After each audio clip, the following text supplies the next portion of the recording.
আল্লাহ বলছে, ওগো ইমানদার পুরুষরা, তোমরা যখন রাস্তায় চলাফেরা করবে তখন যেন তোমাদের দৃষ্টিটা যেন রাস্তার ওপরে যেন হয়।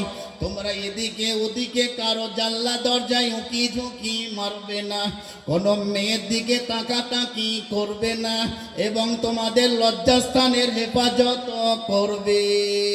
আল্লাহ মেয়েদের সম্বন্ধে বলছে, তোমরা মায়ের জাত, তোমরা যখন রাস্তায় চলাফেরা করবে তখন যেন তোমাদের দৃষ্টিটা যেন রাস্তার ওপরে যেন হয়। তোমরা এদিকে ওদিকে কারো জানলা দরজায় উঁকি ঝুঁকি মারবে না, কোনো ছেলের দিকে তাকাতাকি করবে না, এবং তোমাদের লজ্জাস্থানের হেফাজত করিবে। আল্লাহ কুরআন পাকের মধ্যে বলছে, ওয়ালিয়াজরিবনা বিখুমুরিহিনা আলা জুয়ুবিহিন। ওগো নারীরা, তোমাদের চাদর দিয়ে তোমার চাদর দিয়ে বোরখা দিয়ে তোমাদের শরীরটাকে ভালো করে ঢেকে নাও। পুরুষের মনে লোভ জন্মাবে না, তোমরা কোনোদিন ধর্ষিতা হবে না, মিলিটারি প্রশাসন দিয়ে কোনোদিন ধর্ষণ বন্ধ হবে না। যাদেরকে গার্ডে রাখবে তারাই তো ধর্ষণ করবে। যাদেরকে আপনি গার্ডে রাখবেন তারাই তো ধর্ষণের সুযোগ চাইবে। একটা মিসাল দিয়ে বুঝতে পারবেন, যা হয় হবে। একটা রাস্তায় ছাগল যাচ্ছে আর একটা শিয়াল ছাগলটাকে টেনে নিয়ে পালিয়ে যাচ্ছে, আর একটা লোক রাস্তায় পেরিয়ে যাচ্ছিল, হেই, শিয়ালটা পালিয়ে গেল, ছাগলের কান ধরে এনে গোয়ালে বেঁধে রাখলো। ছাগলটা বলছে, লোকটা কত ভদ্রলোক, আমাকে বাঁচালো, না হলে শিয়াল খেয়ে ফেলতো। ওই লোকটা রাত্রি 10টার সময় কোমরে গামছাকে বেঁধে ছুরিকে সানিয়ে বলছে, বিসমিল্লাহ আল্লাহু আকবার। তখন ছাগল বলছে, ওরে বাপরে, সেই শিয়ালই ভালো ছিল রে, এ জি একবারে ঘরের মেজাই পেয়ে গেল রে। কিছু বুঝতে পারলেন? একটা স্কুলে পড়া মেয়ে ছেলে রাস্তায় যাচ্ছে, আর একটা বেটা ছেলে বলছে, মাই ডিয়ার ও কামিয়ার।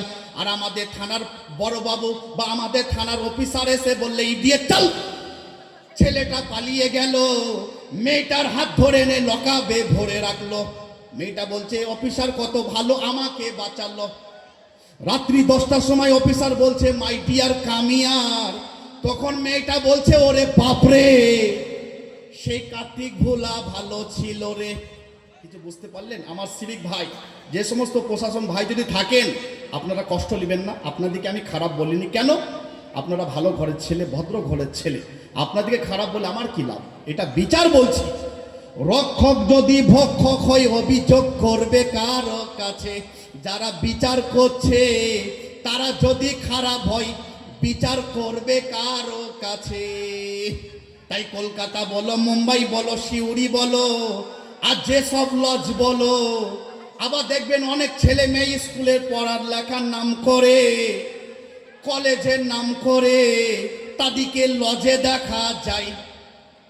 আবার অনেক ছেলে মেয়ে কলেজের নাম করে, লেখাপড়ার নাম করে তাদেরকে পার্কে দেখা যায়। পার্কে অন্যায় চলছে, ব্যভিচারও চলছে, নারী পুরুষের অবৈধ মিলামেশা চলছে। তারা সমাজের ভালো কি করে করবে? আল্লাহ রসুল সাল্লাল্লাহু আলাইহি সাল্লাম বলেছে, নারী পুরুষ ছেলে মেয়ে যদি সাবালিকা হয়ে যায় তাদের বিয়ে দিয়ে দাও। দিচ্ছি করিও না, তাহলে ছেলেটা হয়তো অন্যদিকে গড়িয়ে যেতে পারে। সাবালিকা হয়ে গেলে বিয়ে দিয়ে দাও। আচ্ছা বলুন তো, সরকারের নিয়ম কত বলুন তো? ছেলে মেয়ের বিয়ে দিলে ছেলেদের 18 নাকি? 18 আগে যদি বিয়ে দেয় কি হবে? লাল ঘরে ভাত খাবে না। কি বলছেন? 18 আগে বিয়ে দিয়ে চলবে না। যাই হোক, সরকারের বিরুদ্ধে কোনো কথা বলা যাবে না। প্রশাসন ভাইদিকে আমি খারাপ বলছি না, যেহেতু সরকারের আইন।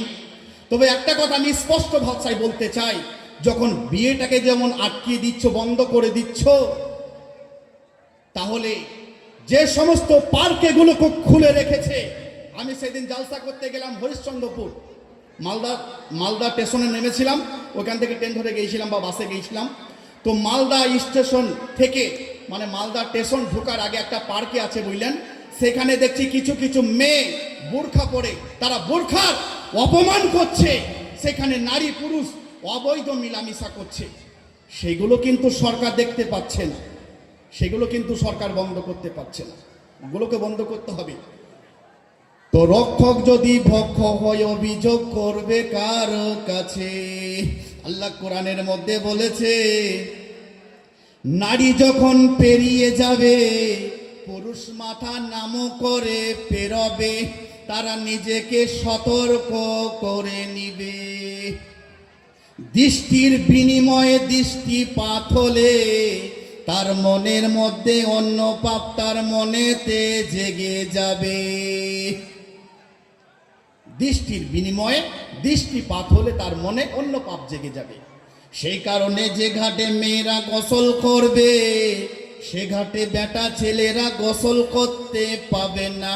একজন ছেলে একজন মেয়ে যদি গোসল করে তারা সুযোগের সন্ধান খুঁজিবে এবং তারা ব্যভিচারের নিকটেতে পৌঁছে যাবে।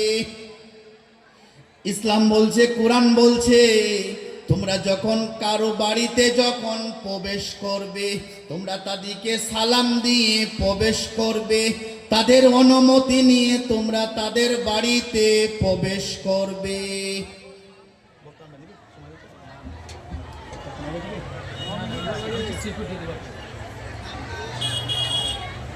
কটার সময় বলেন? চিরকুট বাদ দেন, কটার সময় সেটা বলেন। 40 বাস, 10 মিনিট সময় আছে। যাই হোক,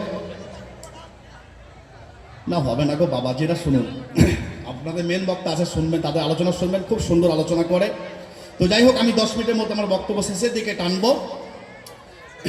বক্তা নিয়ে এসেছেন আমার আব্দুল করিম ভাইকে নিয়ে আসুন, উনি আসুক, 10 মিনিট বসুক স্টেজে। তো আল্লাহ কোরআনের মধ্যে বলছে, তোমরা যখন কারো বাড়িতে যখন প্রবেশ করবে তাদেরকে তোমরা সালাম দিয়ে প্রবেশ করবে, তাদের অনুমতি নিয়ে তোমরা তাদের বাড়িতে প্রবেশ করবে। যদি বলা হয় বাড়িতে পুরুষ নাই, তুমি ফিরে যাও, তোমার জন্য এটা অতি উত্তম।